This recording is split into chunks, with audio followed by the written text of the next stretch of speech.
ओम। आइए थोड़ी देर के लिए सभी सीधे बैठेंगे और निवेदन है आप अपने अपने फ़ोन को साइलेंट मोड पर लगा लीजिए ताकि बीच में कोई डिस्टर्ब ना हो। और जिनको सहयोग भी देना है तो वो भी पीछे से आइए, ऐसे यहाँ दीजिए और चुपचाप उधर से चले जाएंगे। बीच बीच में जब सभा में उठते हैं तो इससे व्यवधान होता है, तो थोड़ा सा सभा को व्यवस्थित करने का सभी प्रयास करेंगे। जोर से बोली भारत माता की, जोर से बोली महर्षि दयानंद की।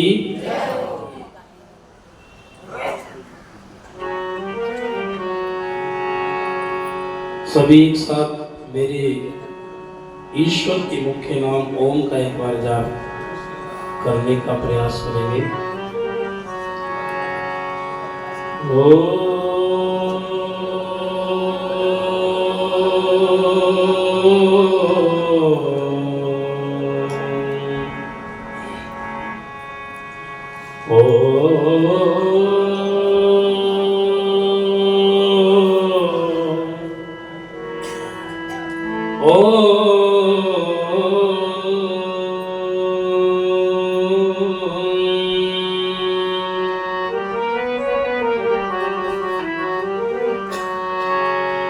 यबोधं च भव्यं च सर्वं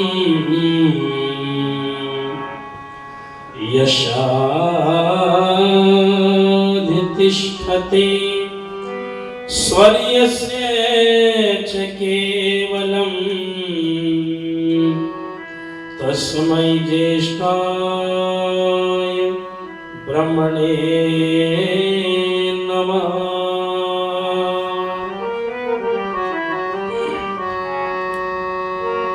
धन धरा के बीच सारा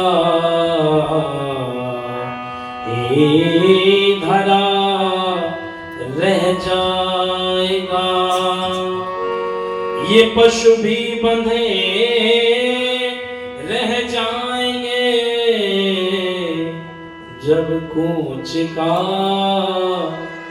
दिन आएगा। नारी घर के द्वार तक ही साथ देगी लोक में, मित्र तल मरघट से आगे मुंह नहीं दिखलाएगा। ये देह भी तेरी चिता में यूं ही जल भुन जाएगी, अंत में एक धर्म ही सच्चा सखा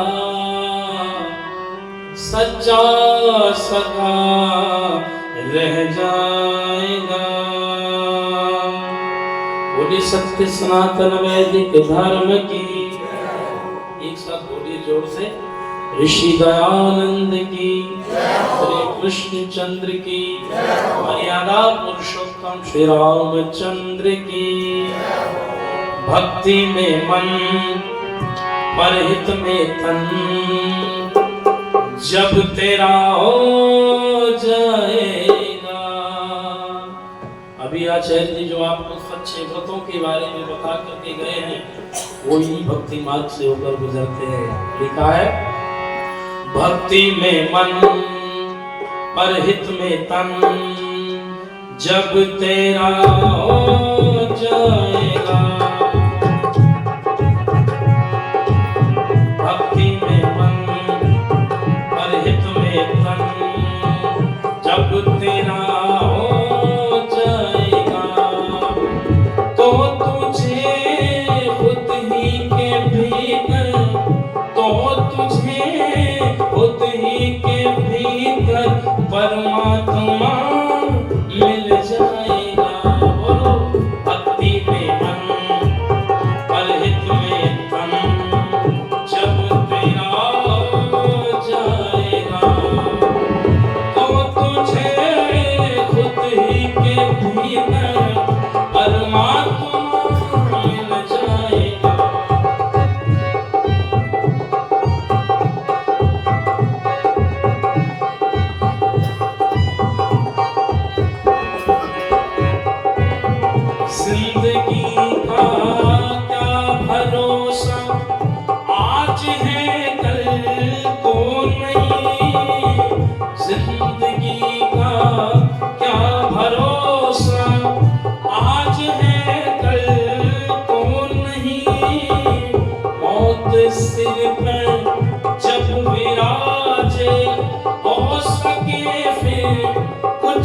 ही वक्त रहते खोलियां के, वक्त रहते खोलियां के, वरना फिर पछताएगा। भक्ति में मन हो परहित में तन, जब तेरा हो जाएगा।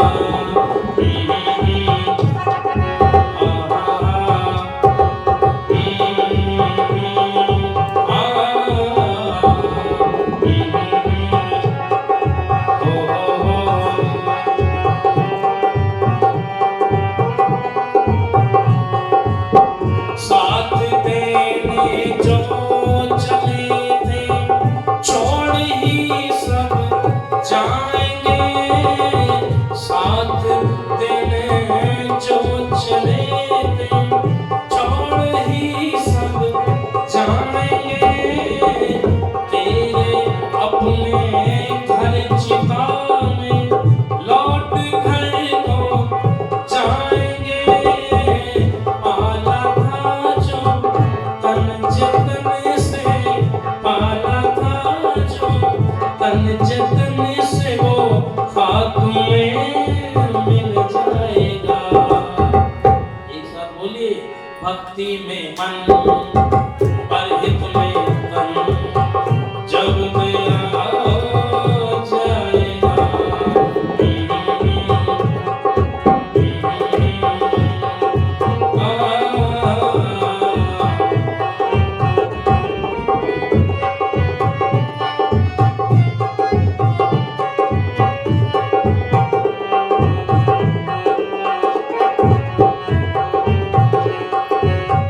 श्रेष्ठ जीवन मोक्ष साधन तुझको वेदों से मिले। श्रेष्ठ जीवन मोक्ष साधन तुझको वेदों से मिले। गोविंद तू इस पथ चले तो फूल जीवन में खिले। गोविंद तू इस पथ चले तो फूल जीवन में खिले।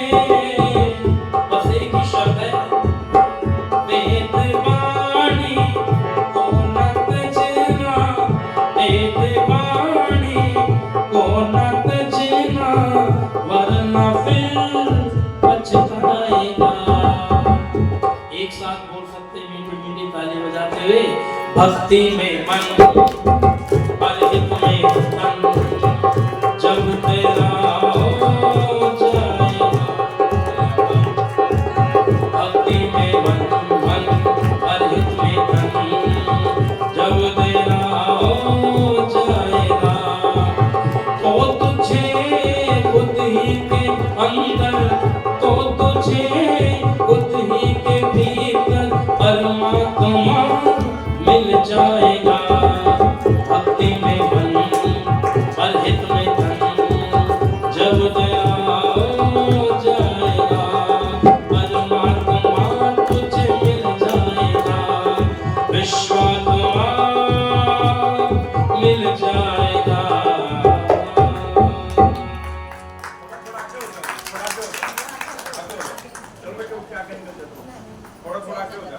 बोली भारत माता की। हो जाओ जल्दी जल्दी, जो बैठे हुए थोड़े थोड़े आगे हो जाओ, ताकि पीछे वालों को भी जगह मिल जाए। आप भी थोड़े थोड़े से आगे हो जाइए जल्दी। थोड़ा सा सभा को व्यवस्थित करने का प्रयास करेंगे। एक बार हमारे भाई अंश के लिए एक बार आप जोरदार तालियां बजा सकते हैं। अभी बहुत छोटा है, देखने में बड़ा लग रहा है, केवल 15 साल का है अभी, तो अभी प्रयास है, लेकिन प्रयास कैसा है ये तो आप लोग बताएंगे। लेकिन कहते हैं जब कोई अच्छा काम कोई भी करे तो उसका उत्साह बढ़ाना चाहिए, उत्साह वर्धन करना चाहिए। मैं जब कक्षा 8 में था तब मैंने एक भजन लिखा था, और जब वो भजन लिखा तो जिनके पास में थे उन्होंने उत्साह बढ़ाने की जगह उत्साह नीचे डाल दिया। अच्छा तुम भी भजनोपदेशक बन गए हो, लेखक हो गए हो, भजन लिखने लगे हो, क्या क्या बात है। ये चीजें इस प्रकार से कही गई कि उस समय बहुत बच्चे का मन जैसा होता है, अगर आप उसके एक तरीके से हंसी सी उड़ाते हैं, उत्साह तोड़ते, फिर उसके अंदर जो योग्यता होती है हमेशा के लिए मर जाती है। उस समय मुझे महसूस हुआ शायद मैंने गलती कर दी लिख करके, ये ठीक कह रहे हैं, फिर भी लिखा। लेकिन उसके बाद में कुछ लोगों ने कहा नहीं लिखना चाहिए। जब ईश्वर की कृपा हुई और गुरुदेव पंडित नरेश जी का सानिध्य मिला तो कुछ आपके सामने कहने लायक हुए थोड़ा बहुत, फिर मन में आया कि नहीं लिखना चाहिए। आप जैसे लोगों ने उत्साहवर्धन किया तो फिर कुछ लिखा और एक नहीं लगभग 8-10 भजन लिखे जा चुके हैं आपके सामने, वो YouTube चैनल पर हमारे आपको मिल जाएंगे धीरे धीरे। मेरा मतलब कहने का यह है, जब भी कोई समाज में अच्छा कार्य हो तो उसका उत्साह बढ़ाना चाहिए और कोई गलत काम अज्ञानतावश कोई कर रहा तो उसको समझाना चाहिए, अपमानित नहीं करना चाहिए। क्या करना चाहिए? समझाना चाहिए। आर्य समाज यही कार्य करता है। लोग सोचते हैं आर्य समाज हमें अपमानित करता है, बेइज्जती करता है, हमारा मजाक उड़ाता है, खंडन करता है। बिल्कुल गलत बात। आर्य समाज लेश मात्र भी किसी का अपमान नहीं करना चाहता, न किया है, बस समझाना चाहता है। क्या चाहता है? आप जिस मार्ग पर चल रहे हो चलो, लेकिन एक बार विचार तो कर लो वो सही भी है कि गलत है। अब उसी श्रृंखला में आचार्य जी ने कितने सुंदर आपके बीच में रखे, व्रत करो तो ऐसा करो। व्रत का मतलब क्या होता है, व्रत के समय में कैसा हमको होना चाहिए, कितनी अच्छी व्याख्या कर दी गई। भाई साहब के चैनल पे आप देख सकते हैं, ये शूट कर रहे हैं। क्या नाम है चैनल का? Revolution India. Revolution India. क्योंकि लोगों को अंग्रेजी को ज्यादा पसंद होती तो भाई साहब ने भी कर दिया, चलो भाई ऐसे ही सही। लेकिन विचार सारे वेदोक्त मिलेंगे, तो आप इनके चैनल से जरूर जुड़े। Revolution India. देखो कोई व्यक्ति चाहे तो दूसरा तरीका भी कर सकता है पैसा कमाने के लिए, लेकिन वो पैसे की इच्छा भी है और वो तो मजबूरी है, लेकिन एक वेद प्रचार के माध्यम से इन्होंने रास्ता अपनाया है, तो ऐसे व्यक्ति को हमको सपोर्ट करना चाहिए। तो इनके चैनल से आप सब जरूर जुड़ें। रिवॉल्यूशन इंडिया फेसबुक पर भी है, यूट्यूब पर भी हमारे पूरे कार्यक्रम वहाँ मिलेंगे। और अन्य लोगों को भी जोड़ो। जैसा मैंने भी कहा, अच्छे लोगों को, अच्छे विचारों को बढ़ाओगे तो समाज में अच्छा वातावरण बनेगा, और गलत लोगों को बढ़ाओगे तो गंदगी बढ़ेगी समाज। और हमारे चैनल से भी जुड़ सकते हैं, हमारे नाम से जो मैंने बताया था आपको, पंडित अजयारी के नाम से है। उपस्थित सज्जनों, प्रथम आप सभी को श्री राम जी की नवमी है आज, उसकी आपको बहुत बहुत शुभकामनाएं। राम नवमी की बहुत बहुत बधाइयाँ।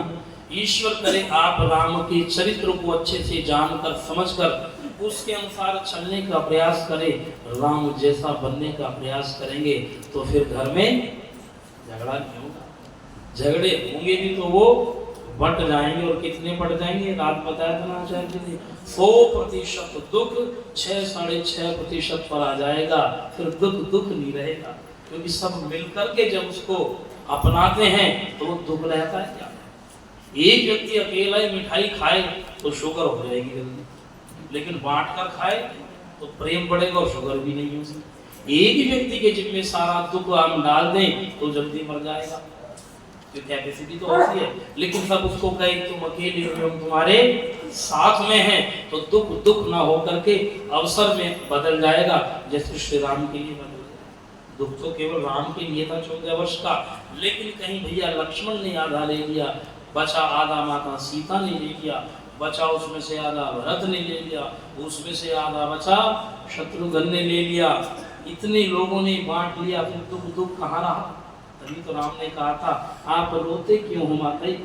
मैं 14 वर्ष के लिए जा रहा हूँ, 14 वर्ष तो पलक झपकते ही निकल जाएंगे। एक व्यक्ति का ऐसी बातें करते, 14 वर्ष पलक झपकते कैसे निकलेंगे? उनके लिए निकलेंगे जिनकी अपने साथ में खड़े होते हैं। दुख नहीं रहता। आज श्री राम के जन्म दिवस पर हम सब ये संकल्प लें। आज एक बीमारी आ गई, हमारा परिवार आपस में बंटने लगा। आपका परिवार ना बटे, इसके लिए हमारे आर्य समाज एक कार्यक्रम कर रहा है। श्रद्धेय आचार्य रविंद्र शास्त्री जी ने बहुत सुंदर व्याख्यान आपके सामने दिया। वो तो चले गए हैं शायद, लेकिन एक बार ताली उनके नाम की बजाइए। बहुत सुंदर व्याख्यान। आर्य समाज हमारे जींद शहर के आदरणीय प्रधान जी, मंत्राणी जी, समस्त अधिकारीगण उपस्थित हैं, सन्यासी वृंद भी हैं उपस्थित, भद्र पुरुषों, वंदनीय पूजनीय मातृशक्ति। जैसा कि मैं आपके सामने निवेदन कर रहा था, हमने राम को पढ़ा लेकिन राम के जीवन को नहीं पढ़ा तो फिर लाभ होने वाला नहीं है। लाभ तब होगा जब इन बातों को हम अपने घरों में लागू करें।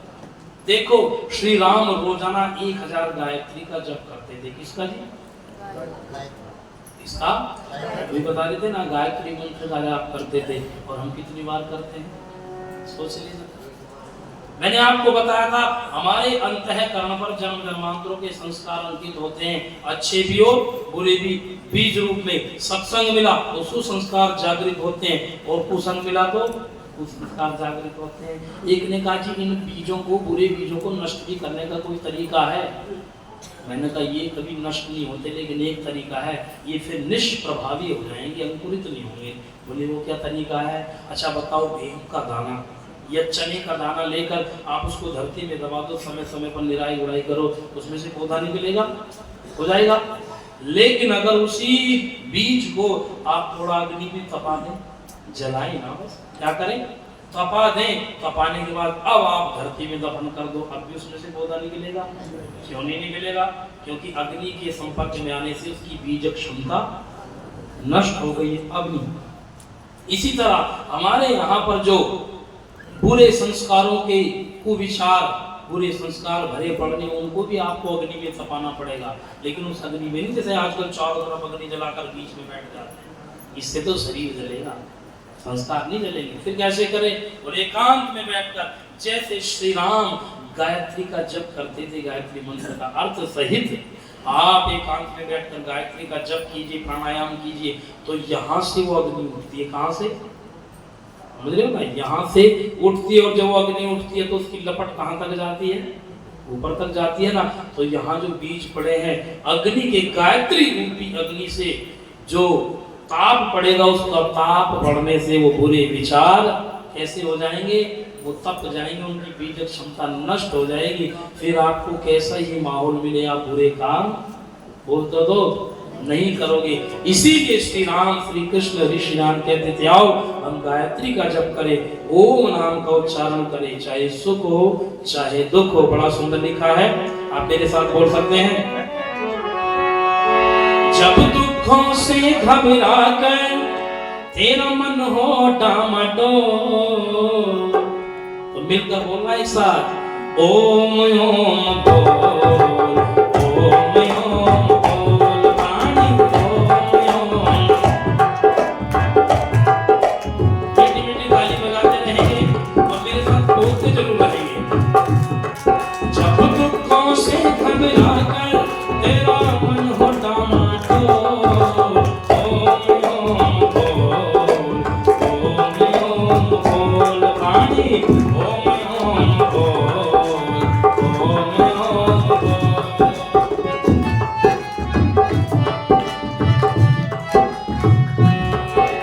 नजर बचा कर जग से पापों से खेल रहा है, कोई देखे या ना देखे वो मालिक देख रहा है।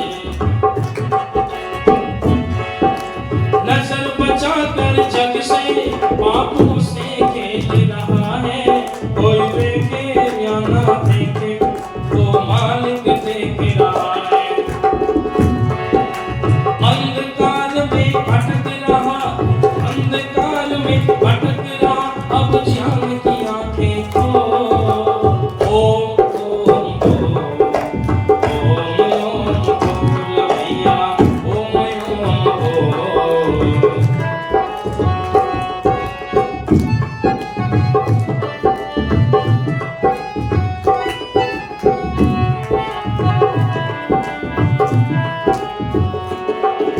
ध्यान लगा ले प्रभु से, ध्यान लगा ले प्रभु से, तेरा हो जाए उद्धार।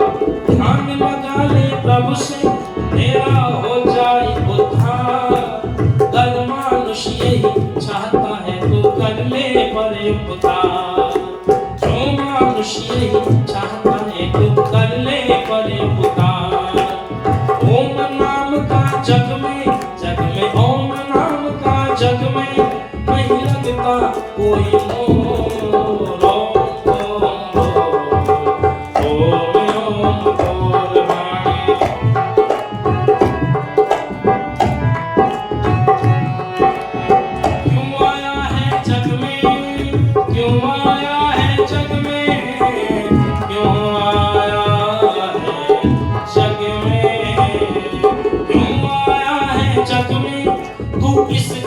कर ले ध्यान, पछताएगा पगले तन से कब निकलेंगे प्राण, पछताएगा पगले तन से जब निकलेंगे प्राण। दीप सत्य का सदा जलाना, जलाना, जलाना, दीप सत्य का सदा जलाना, बोलिए अनमोल। और बोल लो, क्योंकि पता नहीं अवसर कब मिलेगा। दिन भर पता नहीं हम क्या बोलते हैं, लेकिन ओम नाम बहुत कम बोलते हैं। तो यहाँ तो बोल लो एक साथ मिलकर, ओम ओम बोल, ओम ओम बोल माता, ओम ओम बोल, ओम ओम।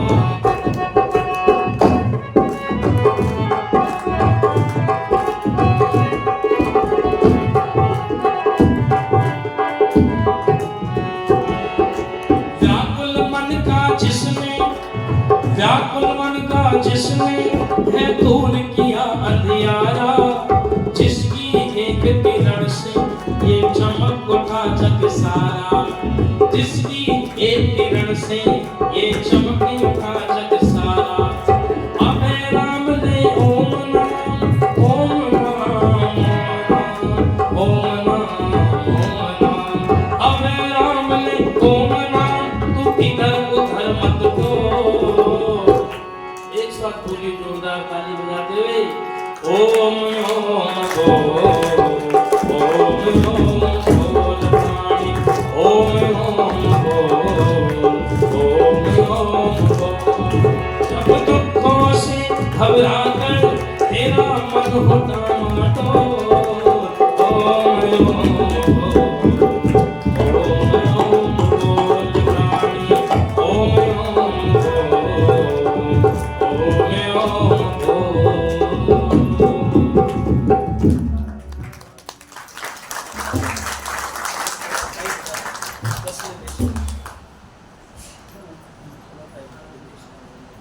उपस्थित सज्जनों, श्री राम का जीवन अपने आप में जिन मर्यादाओं में बंधा हुआ है और जिनके कारण राम राम से बढ़कर मर्यादा पुरुषों में भी उत्तम राम बने हैं, वो शिक्षा वेदों की है। किसकी है जी? किसकी है? वेदों की है। इसीलिए राम हमेशा वेदों को ही जीवन में धारण करते थे। वेदों से विरुद्ध कभी श्री राम अपने जीवन में नहीं चले। इसका उदाहरण हमें मिलता है, जिस समय मैं एक बात और आपको कह दूं कि जिस व्यक्ति ने इतिहास में भी वेदों के अनुसार जीवन को जिया है, उनकी पूजा होती है, और जो वेदों से उल्टे चले हैं उनकी आज भी दुर्गति होती है। क्यों? क्योंकि आपने सुना होगा, जब हम वेदों से उल्टा चलते हैं तो हमारी वेदना बढ़ती है। क्या बढ़ती है? और जब वेदों के अनुकूल चलते हैं तब संवेदना बढ़ती है। वेद नहीं तो वेदना, और वेद है तो संवेदना। आत्म है पति पुरानी परेशान न समाचारित। जैसा सुख दुख मुझे होता है ऐसा दूसरों को भी होता है। ये भाव जब मन में जाग जाता है तब तो मानवता जागती है, और जिसके अंदर मानवता जागती है वही फिर देवत्व की ओर भी बढ़ता है। और जिसके अंदर ये भाव नहीं है, बस मेरा ही सुख, मुझे ही सुख दुख होता है, हम जी हमारी मस्ती में चाहे आग लगे सब बस्ती में, ऐसा जैसे लोग सोचते हैं तो वो मनुष्य नहीं होते, वो दानव होते हैं। क्या होते हैं? और दानव को तो दानव की भाषा भी समझाना पड़ता है। ये ध्यान रखना, जानवर हिंसक प्राणी जो होते हैं प्रेम की भाषा नहीं समझते। और ये भी शिक्षा में श्री राम के जीवन से मिलती है। मिलती कि नहीं मिलती है?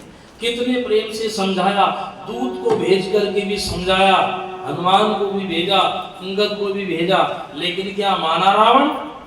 नहीं माना। क्यों? क्योंकि वो मनुष्य नहीं राक्षस बन चुका था। राक्षस का कोई अलग से शरीर नहीं होता कि 4 मुंह है या 10 मुंह है या ऊपर सींग निकले हुए हैं। जब व्यक्ति अपने कर्मों से गिर जाता है, न खाने योग्य चीजों को खाता है, वेद से विरुद्ध चलता है, तभी तो वो राक्षस बन जाता है। और ऐसे राक्षसों की जब बढ़ोतरी होती है तब ईश्वर की कृपा से श्री राम जैसी आत्माएं अवतरित होती है और उनका विनाश करती है। और ऐसे श्री राम का गुणगान फिर हम सब मिलकर के करते हैं, जिसे आज मैं आपके बीच में करने लगा हूं। कैसे?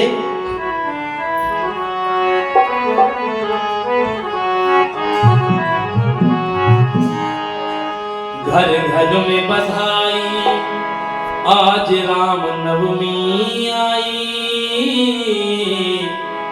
वो घर घर में बधाई, आज राम नवमी आई। जयकारे लगाओ श्री राम के, घर घर में बधाई।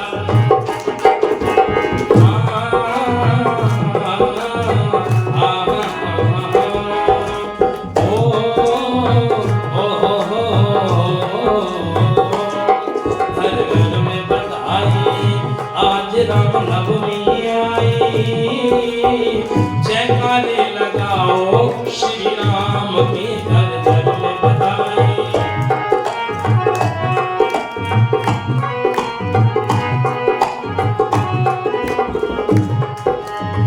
पिताजी की आज्ञा पाकर रहे वनवास में, पिताजी की आज्ञा पाकर रहे वनवास में।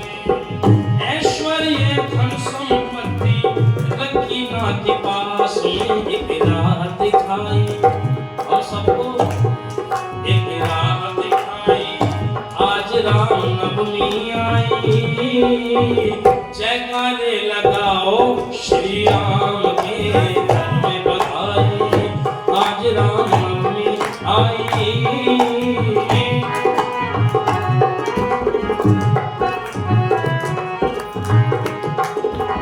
और श्री राम का जीवन बताता है कि जब कोई व्यक्ति अपनी मर्यादाओं में रहकर काम करता है, अपनी लिमिट क्रॉस नहीं करता है, तो दुनिया उसकी पूजा करती है, अर्चना करती है।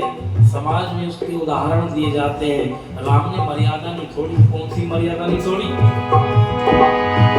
रह करके मर्यादा में जीवन बिता गए वो, रह करके मर्यादा में जीवन बिता गए।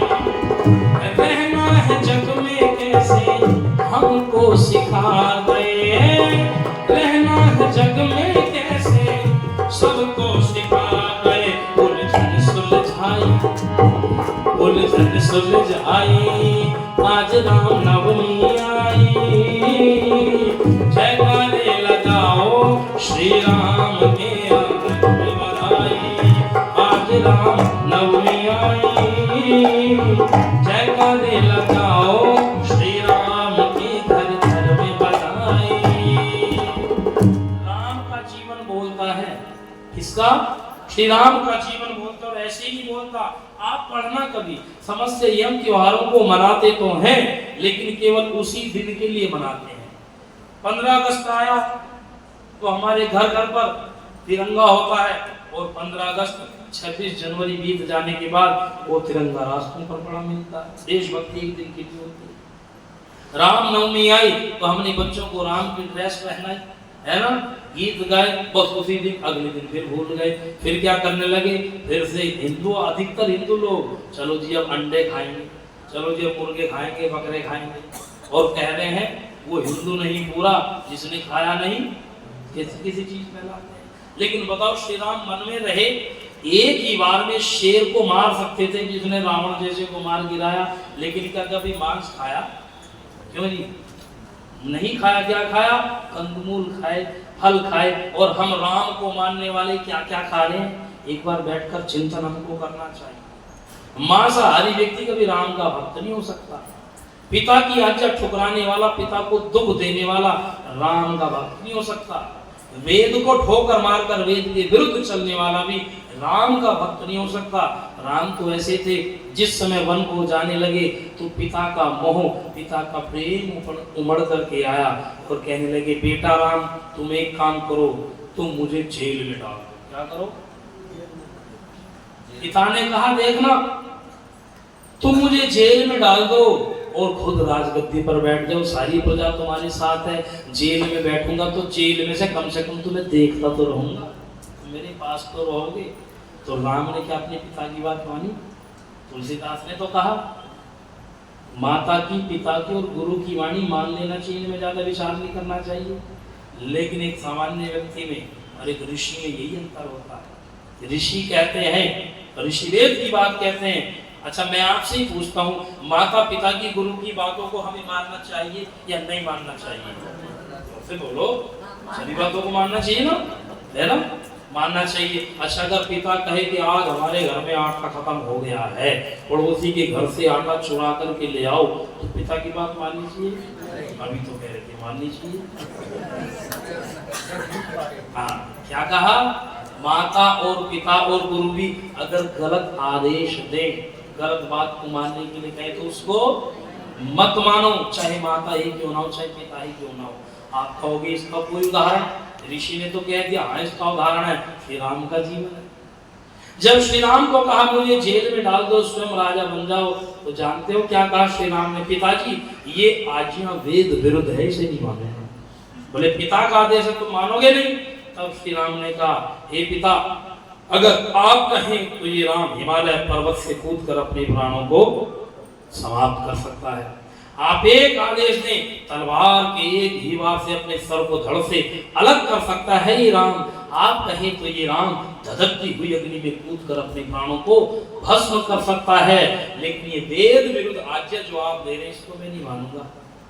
क्यों? अगर मैंने इसको मान लिया तो आने वाले समय में मेरे पुत्र मुझे जेल में डालेंगे, वो राजा बन जाएंगे, और उनके पुत्र उन्हें डालेंगे। इस तरह से वेद विरुद्ध परंपरा चल जाएगी, जिसका दोषी केवल मैं हूँगा। और समाज में इससे एक ऐसी हानियां, दुख होगा, समाज नष्ट भ्रष्ट हो जाएगा। आपके लिए मैं पूरी दुनिया को दुख नहीं दे सकता, राष्ट्र को दुख नहीं दे सकता, वेद को ठुकरा नहीं सकता। ये थे राम। भले आदमी ताली तो बजा दिया करो, बात अंदर तक पहुंचनी चाहिए। ये थे राम, और हम मानने वाले। आज पिताजी ने कह दिया है, माँ ने कह दिया है, तो ऐसे काम करते हैं जिनकी चर्चा भी करने बैठे तो सारा समय उसी बेकार की चर्चा में निकल जाएगा। लेकिन बेकार की चर्चा भी सुननी चाहिए, सीख मिलती है इससे। जिस आदमी ने केवल अच्छी बातें सुनी है, कभी उल्टी बातों को जाना भी नहीं है, वो लुट जाता है, क्योंकि उसे पता ही नहीं बुरा भी कुछ होता है। ऋषि ने कहा, विद्या को भी जानो और अविद्या को भी जानो, दोनों को जानकर विद्या के अनुसार चलो, अविद्या के अनुसार नहीं। तो श्री राम का जीवन बोलता है कि राम ने वेद से उल्टा कभी भी एक भी कदम नहीं चला। तभी तो लिखते हैं, संध्या व दैनिक यज्ञ मिलजुल के करते थे, संध्या हवन में दोनों मिलजुल के करते थे, वेद की ऋचाओं में ही हर पल विचरते थे, वेद की ऋचाओं में हर पल विचरते थे, श्रुति अनुयायी, श्रुति अनुयायी, आज राम नवमी आई, जयकारे लगाओ श्री राम के घर घर में बधाई।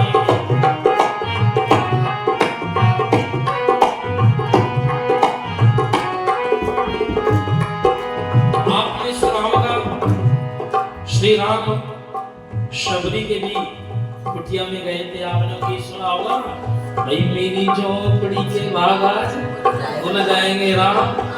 उसने तो तब कहा था, और आज तो लोग पता नहीं किस किस तरह से पिटी कर रहे हैं। लेकिन आए शबरी की कुटिया में, और उन्होंने उनके बेर खाए। कैसे बेर खाए? क्या सुना होगा आपने? झूठे बेर खाए। आप भी हमें झूठा खिलाओगे खाना कभी, है ना? सोचते तो हम है नहीं ना। बोले आए, वो शबरी ने क्या करा, बेरों को चेक करा, जो मीठा था वो रख दिया, और जो खट्टा था उसको फेंक दिया। अच्छा यही तरीका था पहचानने का, ये मीठा है या खट्टा है, केवल यही तरीका था? कुछ और या रंग देख करके भी पता चल जाता है या नहीं चलता? चल जाता है ना। अच्छा आपके घर में कोई अतिथि आए तो आप भी ऐसी चेक करके खिलाओगे, मोदी जी आए तो ऐसे कराओगे ना, ये सेब देख लो मीठा है कि खट्टा है, तो देख कर फिर खिलाओ। आज कोई खा, अच्छा दूसरों को छोड़ो, तुम खा लोगे क्या? नहीं खाओगे। ये झूठी बातें क्यों फैलाई गई? देर तो खिलाए पर झूठे नहीं खिलाए, मीठे खिलाए, श्रद्धा से खिलाए, पवित्रता से खिलाए। लेकिन उन बेरों को देखकर कुछ लोगों ने दृष्टांत फिट किया, ये झूठे बेर खिला रहे हैं, राम खा रहे लेकिन लक्ष्मण नहीं खा रहे। तो राम ने कहा था, भैया तुम्हें कई बार मैंने कह लिया ये शबरी के बेर हैं, श्रद्धा से भरे हुए बेर हैं, इन बेरों को खाओ। राम जी कहने लगे लक्ष्मण को, खा ले भैया ये मीठे बेर। कई बार कहा तुझे, एक बार तूने खाया नहीं, फिर ना मिलेंगे बेर ऐसे बेर बेर बेर, इसलिए खा ले बेर।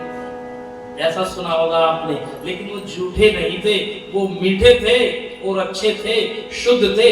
बस हमको समझना पड़ेगा, कई बार अतिशयोक्ति अलंकार लग जाता है कि भिलनी के मीठे बेर राम जी ने खाए हैं, भिलनी के मीठे बेर राम जी ने खाए, भेद भाव के सब झगड़े सचिन मिटाए हैं, भेद भाव के सब झगड़े सचिन मिटाए हैं। क्या प्रीत निभाई आज राम नवमी आई, क्या प्रीत निभाई आज राम नवमी आई।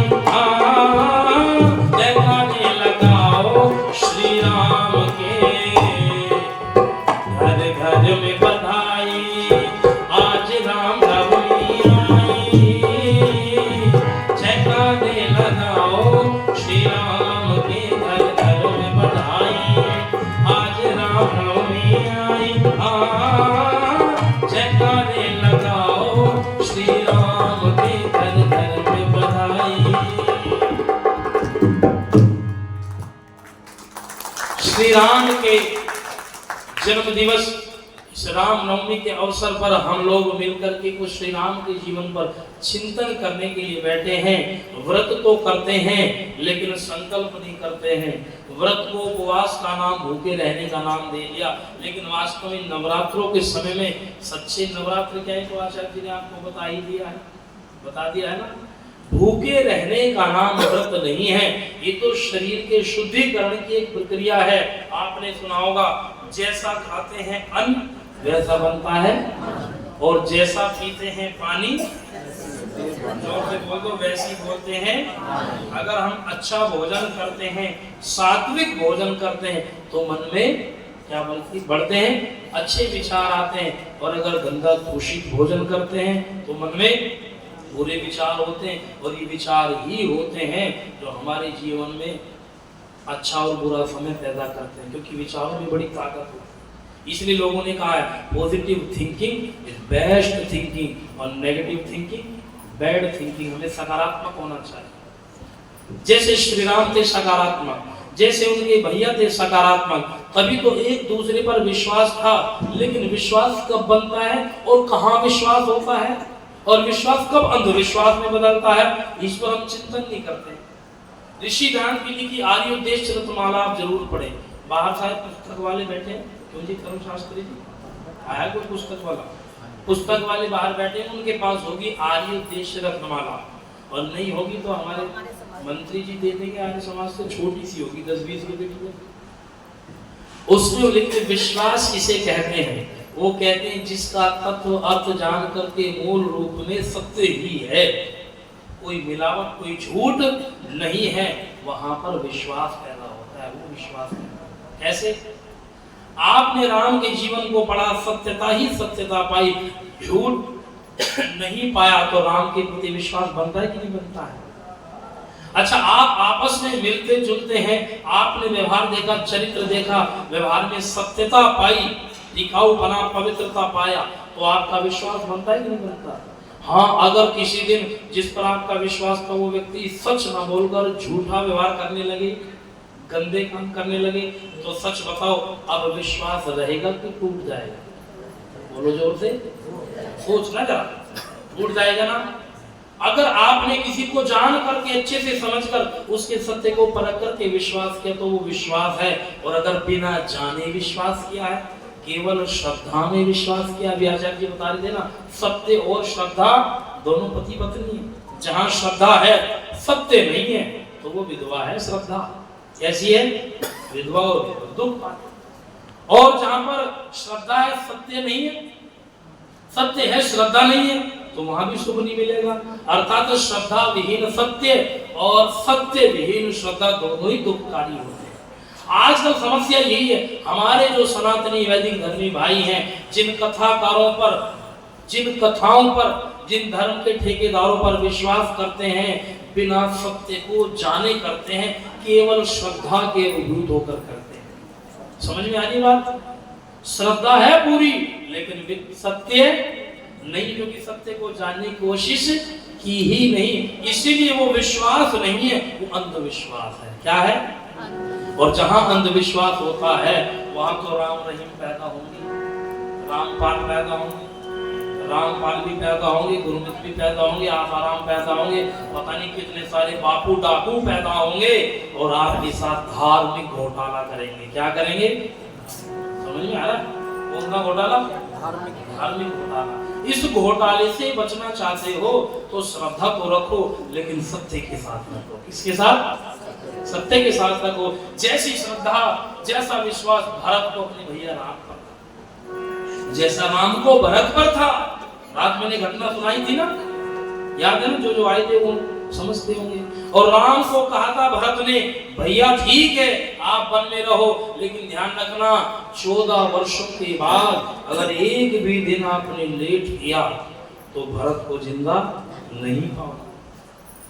ये भरत चिता बनाकर अपने आप को उसमें भस्म कर देगा।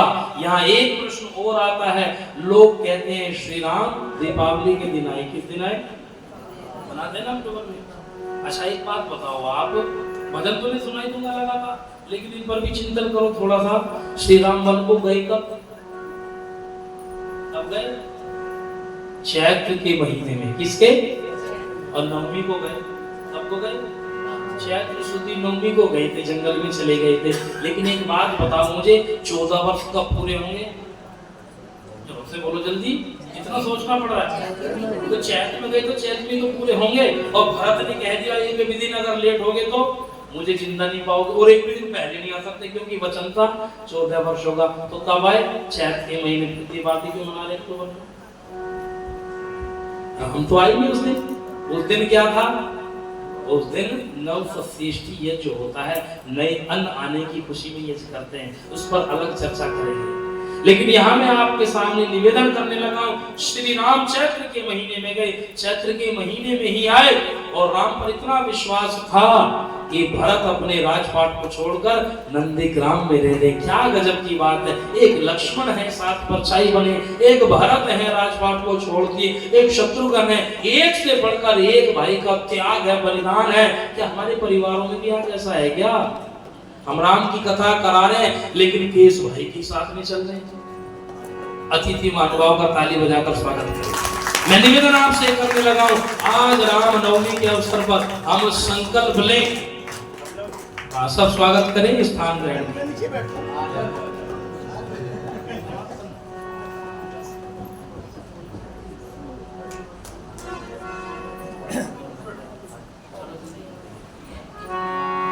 मैं निवेदन आपसे करने लगा हूं, आज रामनवमी के अवसर पर भाई भाई विचार करे, पति पत्नी विचार करे, पिता पुत्र विचार करे। क्या करे?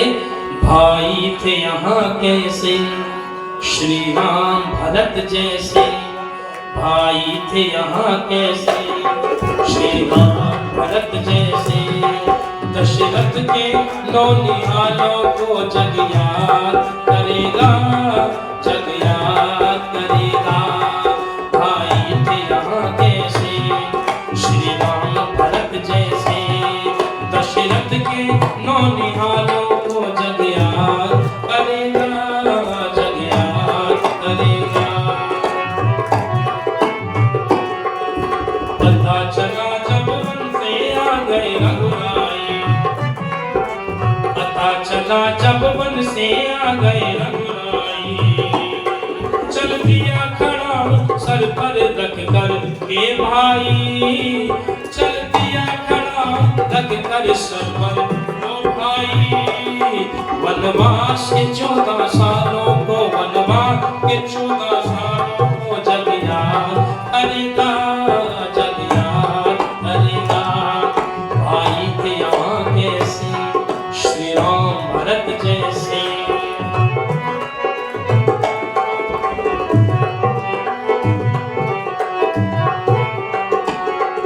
सोनी सोनी थी अयोध्या आज स्वर्ग का धाम बने, सोने दे अयोध्या आज स्वर्ग का धाम बने। हो भरत के मन की चाही राजा राम बने। हो भरत के मन की चाही राजा राम बने। इन त्याग के मस्त ख्यालों को, इन त्याग के मस्त ख्यालों को जग याद करेगा, जग याद करेगा।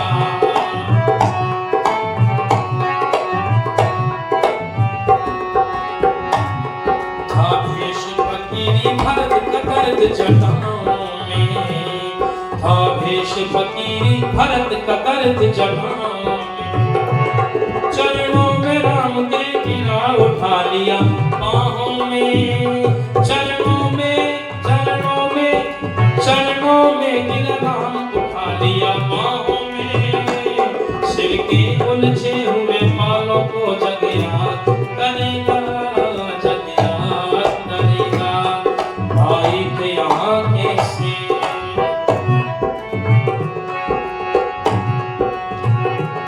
सुग्रीव विभीषण कर्मठ थे खोए खोए, सुग्रीव विभीषण कर्मठ थे खोए खोए। श्री राम भरत का प्यार देख कर के रोए, श्री राम भरत का प्यार देख कर के रोए। आंसुओं से भीगे गालों को, आंसुओं से भीगे गालों को जग याद करेगा, जग याद करेगा। भाई थे यहाँ कैसे श्री राम भरत जैसे, दशरथ के नौनिहालों को जग याद करेगा, जग याद करेगा। भाई थे यहाँ कैसे। विस्तार से चर्चा और शाम के समय में हम आपके बीच में करेंगे। अभी तो बस इन्हीं शब्दों को कहकर के मैं अपनी वाणी को विराम देने लगा हूं कि सज्जनों, जिन चीजों को हम मानते हैं, जिनको जीवन में धारण करते हैं, ध्यान रखना उन पर अगर चिंतन मनन नहीं करेंगे, उसके सत्य असत्य को नहीं जानेंगे, तो हमारा विश्वास नहीं बल्कि अंधविश्वास होगा। और अंधविश्वास तो दुख का ही कारण बनता है। सत्य को जान करके श्री राम के जीवन को पढ़ें पढ़ावें, और जिन वेदों के आधार पर उन्होंने अपने जीवन को चलाया, उन वेदों को घरों में रखो, उनके अनुकूल जीवन चलाओ, उनके अनुकूल जो ग्रंथ हैं उनको पढ़ो, तब आप जान पाओगे कि राम मतलब वेद के मानने वाले, राम मतलब धर्म का स्वरूप। वाणी को मैं विराम दूं। आगे हमारे संचालक महोदया का निवेदन है, क्योंकि अतिथि महानुभाव भी आ गए हैं और जब ये आ जाते हैं तो हमें अपना समेटना पड़ता है, क्योंकि इनकी भी मजबूरी होती है और इनकी भी मजबूरी होती है। इसलिए ज्यादा लंबा ना करते हुए मैं निवेदन आपसे करने लगा हूँ कि धर्म दर्शन संस्कृति की वो अमर जागीर था। कौन? श्री राम भारत वर्ष की जागी हुई तकदीर था। धर्म दर्शन संस्कृति की वो अमर जागीर था। श्री राम भारत वर्ष की जागी हुई तकदीर था। धर्म दर्शन संस्कृति की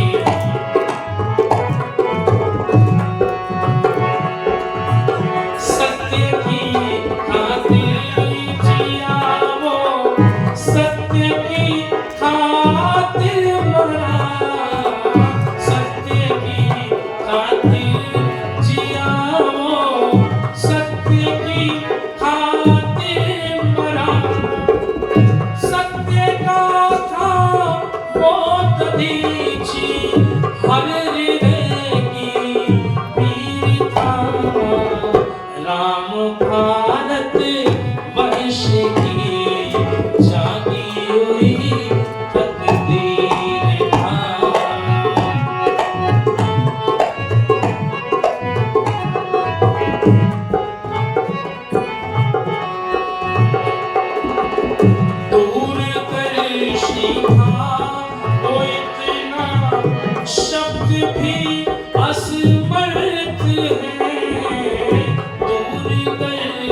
जागी था वो इतना शब्द भी असमर्थ है हार जाने के क्षणों में हार जाने के क्षणों में जीत की तदबीर था धर्म दर्शन संस्कृति की वो तस्वीर था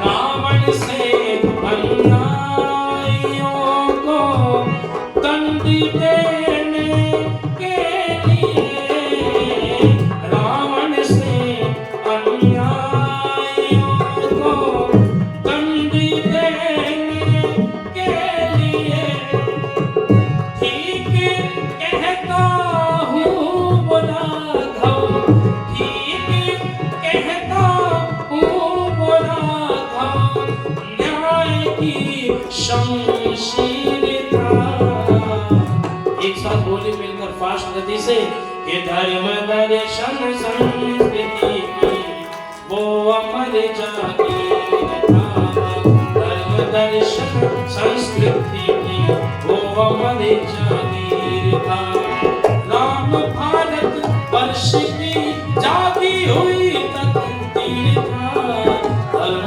दर्शन संस्कृति की वो अमर जागीर था पूरी रामायण को राम रावण के युद्ध को एक शब्द में एक वाक्य में आप समझना चाहिए चाहते हो तो इसके लिए तो समय लगेगा लेकिन अगर प्रयास करो तो कहा है कि शब्द है कि रावण को अपने ज्ञान का अहंकार था इसलिए उसका मरण हुआ और राम को अहंकार का ज्ञान था इसलिए आज राम की जय जयकार होती है पुनः आपको श्री राम नवमी की हार्दिक शुभकामनाएं बधाइयां और आशा करता हूं राम के चित्रों को घरों में लगाएं और राम के चरित्र को अपने हृदय में स्थापित करें ईश्वर आप सब पर कृपा बनाए रखे वाणी को यहीं पर विराम जोर से बोली भारत माता की बोली महर्षि दयानंद की श्री रामचंद्र की सभी का धन्यवाद इति ओम शंभु